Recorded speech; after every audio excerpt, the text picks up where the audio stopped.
Hi, it's me again with Corel Draw Tips and Tricks. Just a little video and show you what the blend tool can do. Pretty cool little graphic. I'm going to draw a 1-inch square. I've got my nudge factor set on 1 inch. So I'm going to Control D and make a duplicate, make 5 of them. Then I can Control D and make a duplicate down. I'm just using the arrow keys and then I'm going to go ahead and make this smaller. Doesn't really matter what size. You want it kind of small when you're blending. Then I'm going to take this Smart Fill tool and I'm going to go ahead and just fill in these squares. My computer is really slow with that blend.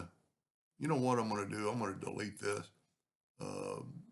My laptop's getting old and it's keeping trouble keeping up with the memory. And then grab another color and try to pick some vibrant colors that will kind of show off. And then maybe get a red. You don't have to. You need to kind of stay with a certain pattern. Like the same greens on that side. And maybe we'll do purple. Now, we want to take away the outline. So I'm going to select the whole thing and I'm going to go up here and right click no outline. And I'm going to go to object and I'm going to group it together. All right, now I need to make my path. Before I just used a half circle. This time I'm going to use, underneath the polygon tool, I'm going to use the spiral tool just set on 2. Holding down the control button to kind of make it a little better, but I don't like that end, so I'm going to get rid of all those. And then personally, I just want to make it a little bit rounder, kind of a better flow, maybe. Not quite so sure. There we go. Nope, too many nodes. Okay, now we're going to get this and we're going to make it quite a bit smaller. Remember, it's grouped together. I'm going to hit the plus key on the keyboard. I'm going to move it over. Don't have to. I'm going to hit P to put them on the top so they're kind of equal. I'm going to go to Effects and Blend. I blend the other one 900 times. I want to blend this one 500 times so it won't take so long. And I'm going to hit Apply.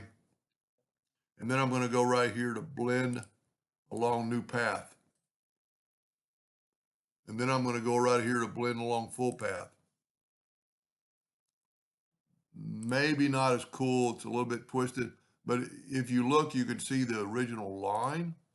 So we need to go to Object, break the blend apart, and then try to grab that line and delete it.